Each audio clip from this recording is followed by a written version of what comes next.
So in today's video, I'm going to be giving you 5 things I love about Detroit, and if I'm keeping it real, 5 things I hate.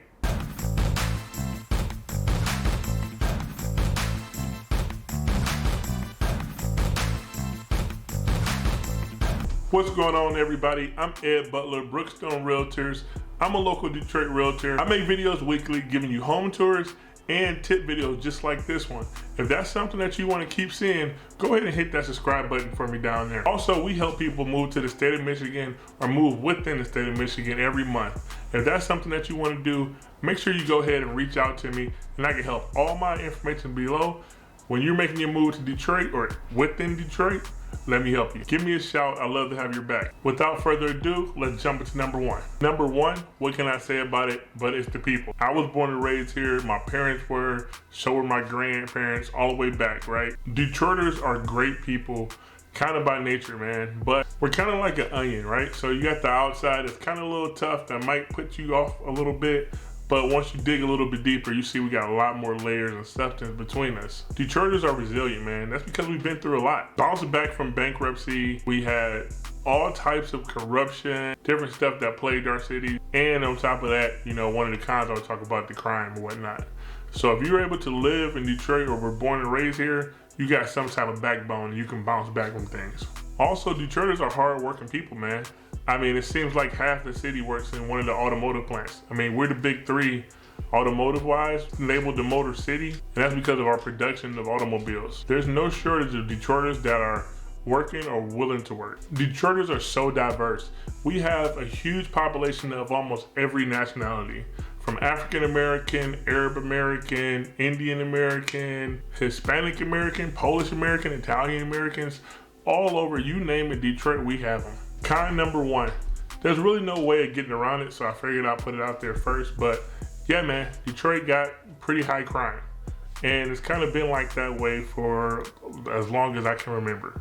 But that doesn't negate the fact that major metropolitan cities all have crime. No matter where you go, there's going to be a little crime in the densely populated city areas. But a bright spot is that 2019 to 2020, burglaries, thefts, and car thefts have all decreased about 13% year over year. So it looks like Detroit may be heading in the right direction. But overall, if you're gonna move to Detroit, you're gonna have to deal with a little bit of crime, right? So you may not have to fear for your life every day or whatnot. Just be smart about the things that you do and the places that you go.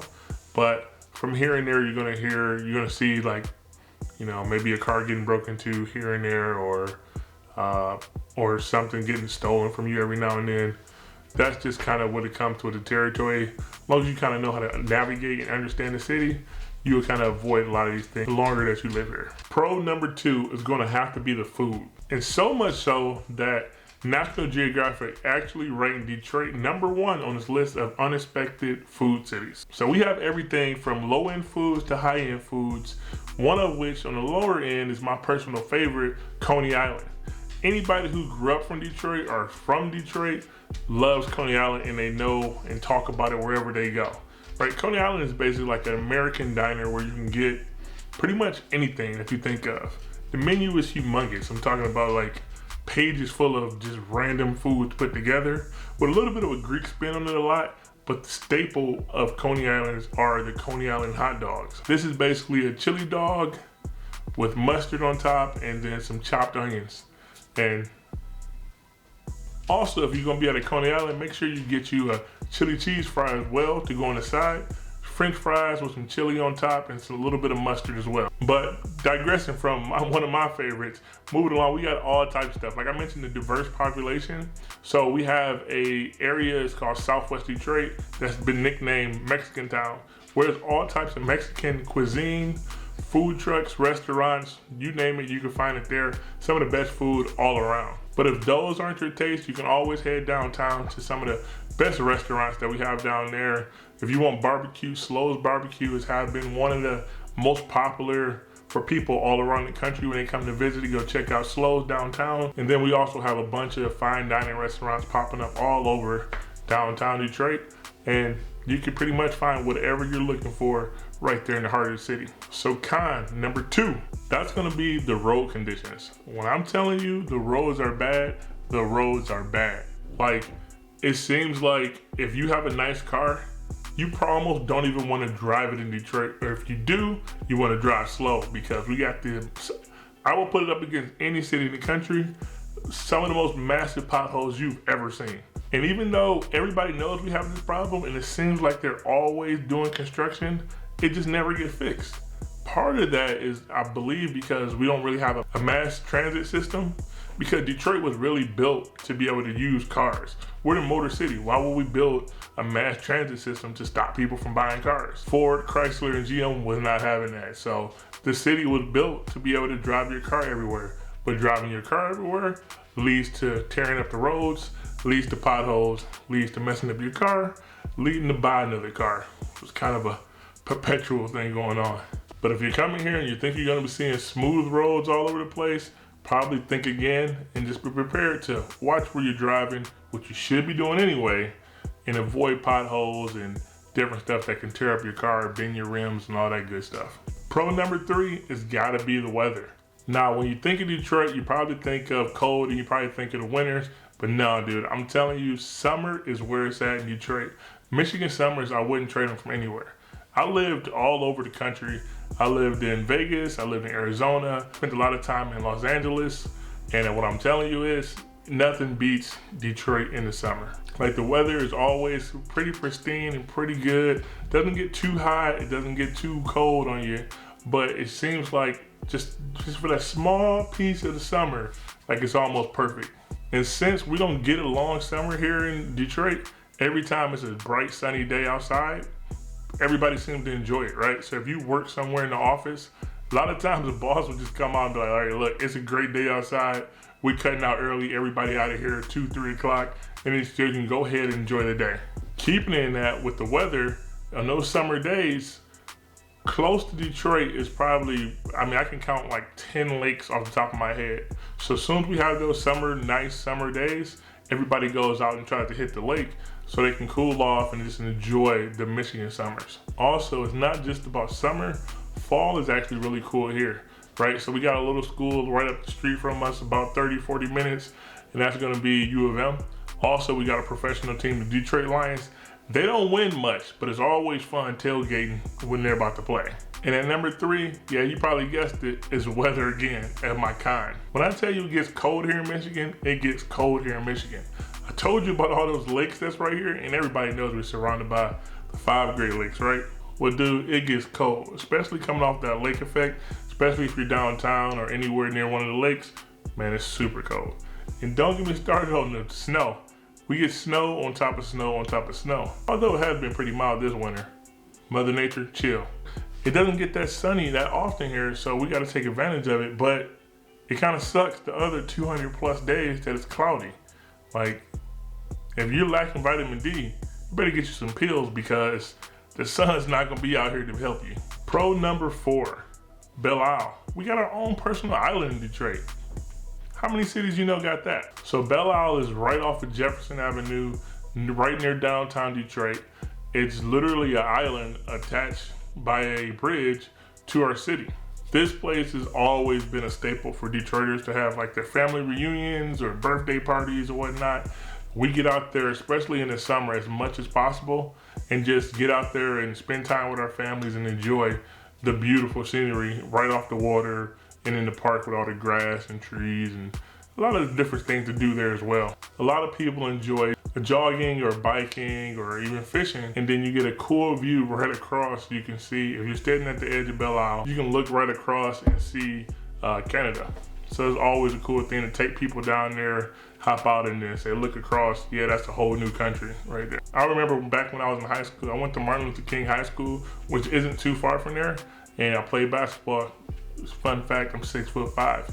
So I played basketball there, and then we would run all the way from the school, all the way down Jefferson, all the way down the bridge, and then run around Belle Isle and then run back. And that was pretty much our conditioning for the season. Time number 4, and that's gonna be car insurance. Car insurance is high as, on average, the average auto insurance in Detroit is $6,280. Yeah, dude, I said $6,280. That's crazy. It's the highest in the nation. And this is a little bit because Michigan is a no-fault state. So no fault means basically that me and you get into an accident, there's really no one at fault. I gotta fix my own car. I gotta call my insurance company and have them fix my car regardless of whose fault it was. This also leads to a problem that we have where people who have cheaper cars, they don't get full auto insurance, right? And they get what's called no fault insurance, and pretty much your car gets tore up, nothing you can do about it, better call your insurance company. Then coupled with that, the high crime that I talked about, yeah, higher likelihood of you getting your car jacked or getting stolen or broken into or whatnot. So this kind of goes into it.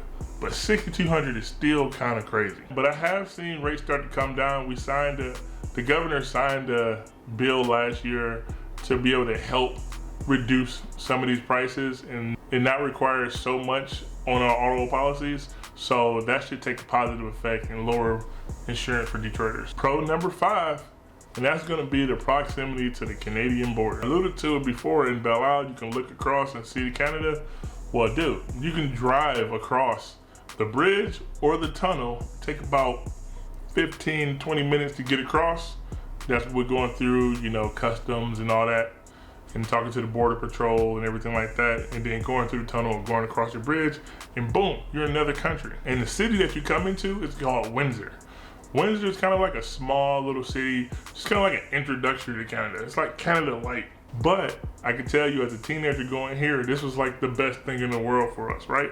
Because different from our laws here in Michigan or here in the United States, in Canada, you only have to be 19 to drink alcohol or buy alcohol or gamble. So right across in Windsor, they have a casino, they have nightclubs, they have bars and all that. So a young 19-year-old Detroiter makes many trips right across that tunnel or that bridge to go party and hang out in Windsor and feel a little bit like an adult. And then also with this proximity, it's only 4 hours to get to Toronto. So you cross that border and then go up, and it's about 4 hours to get to Toronto, which is really close. And if you know anything about Toronto, it's like one of the best cities in the world, right? Like tons of food and culture all around.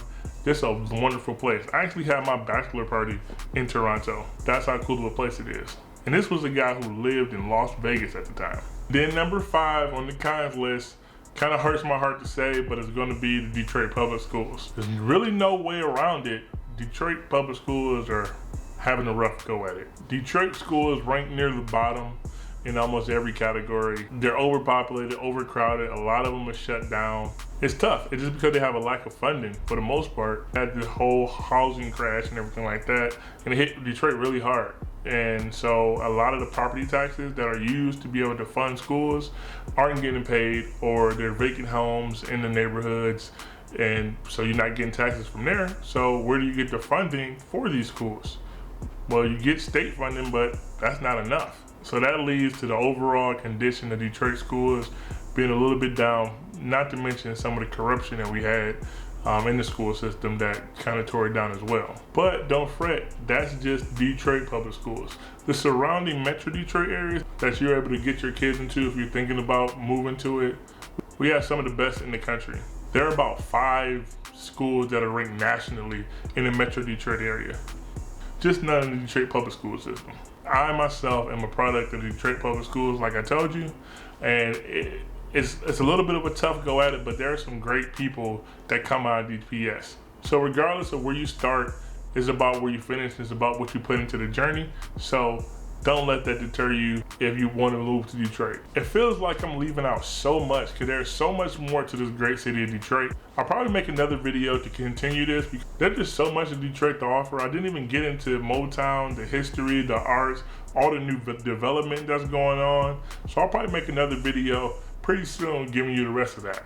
And if you want to be in the loop for that next video, make sure you go ahead and hit that subscribe button and tap the notification bell so you don't miss out on anything else I put out. And also, if you're thinking about making a move to the Metro Detroit area, make sure you go ahead and give me a ring. I love to help out and have your back when you're making this home buying journey. And with that, I'll catch you on the next one. Peace.